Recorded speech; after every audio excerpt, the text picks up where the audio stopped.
Welcome to Agenda. Thank you. Would you say Islam is an anti-democratic religion? If Islam is practiced in its most pure form, yes, it's very anti-democratic. In what way? Let me make a distinction between Islam and Muslims.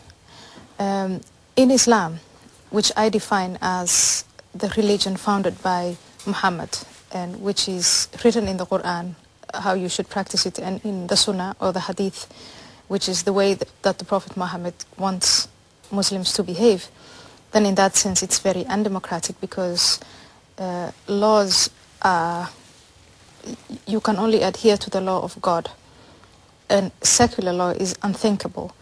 And when secular law and Islam clash, then Islamic law is supposed to go fast. Does that mean actually that it's not possible to integrate Islam within the European society?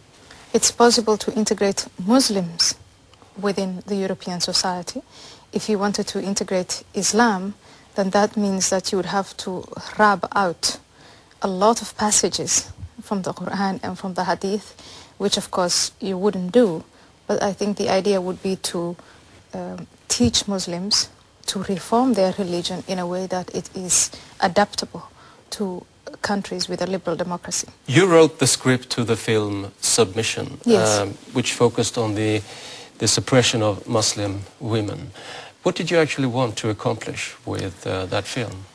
In the first place, I wanted to put down a concept of Islam as a religion where you can move from submission to the will of God. That's the name of the film, but submission is also the translation of Islam, to a concept where you have, as an individual, a different relationship with God, and that means one of dialogue, one of confrontation.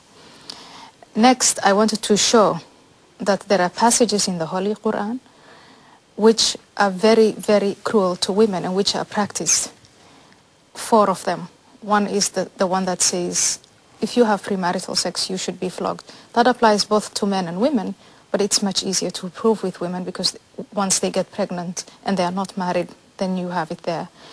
There is a verse that says the woman should be beaten when she's not obedient to her husband, which tells the men that they can have sex with their wives whenever they want, even if the wife doesn't want to. And the one that says you should uncover yourself except your hand and your face.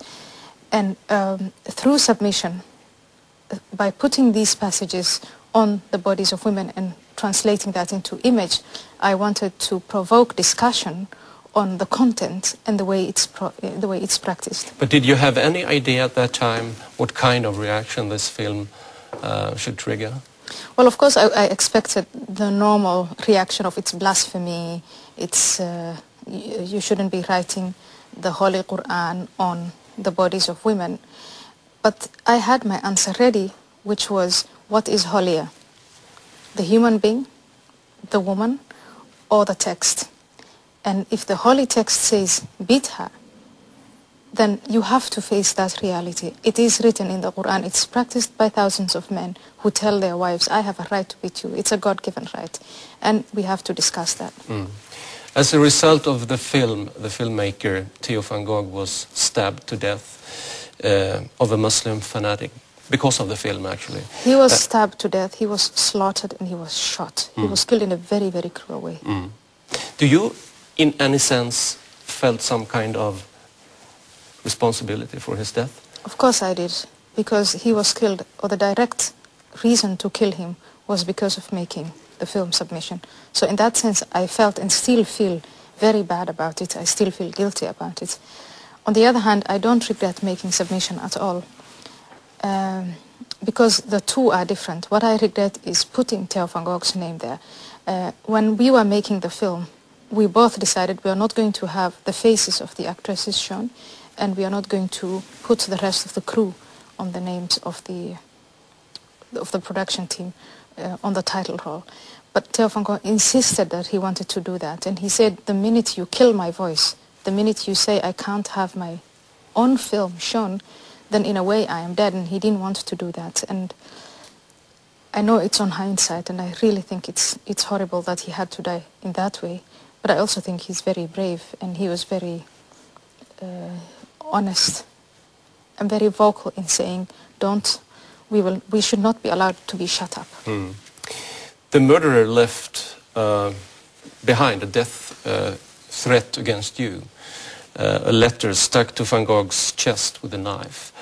How did that affect your life? I had security, and the security I had at that time was maximized. I've also become more afraid because even though I had threats before and I knew I was being protected, I didn't know precisely against what. And the whole scene, the killing of Theo van Gogh, the way he was killed, made it real that the people who are threatening are willing and able to carry it out. So in that sense, yes, it's put me in a very harsh reality. And you are constantly protected by bodyguards, even as we speak. Is it possible for you to live any kind of normal life? I try as much as possible to lead a normal life, yes. Radical Islam is a danger to the entire world, according to your book, which will be released this week in Sweden. In what way do you think governments, politicians should deal with this issue? I think in the first place by calling problems by their name.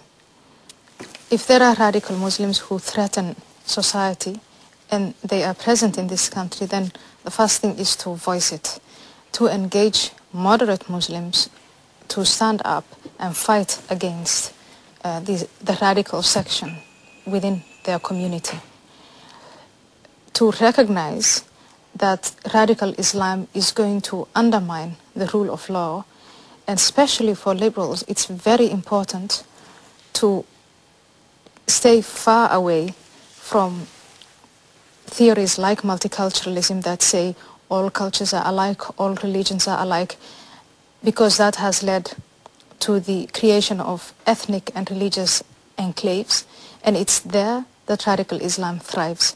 So to governments, I would say, prevent that as much as possible.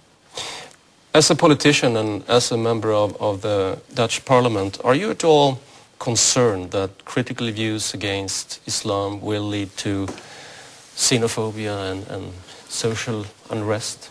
In fact, it's quite the opposite. I think that right now, the debates, which is crucial to the future of Europe, between migrants and natives, and Europe needs migrants, is being monopolized by the radical right. And I think that it's time now that liberal parties take that debate away from them. In some countries like Belgium, the debate is being monopolized by the radical right and by the radical Islamist groups. And I don't think it belongs there. And I think keeping things as they are, the moderate parties just keeping quiet and not mentioning the problems there will make the problem grow bigger and bigger. That's our experience in the Netherlands. And I would say no, it would be working into the hands of xenophobia and xenophobic people if we just pretend there is no problem and stick our heads in the sand. Ayaan Hirsi, thank you very much for talking to us tonight. You're welcome.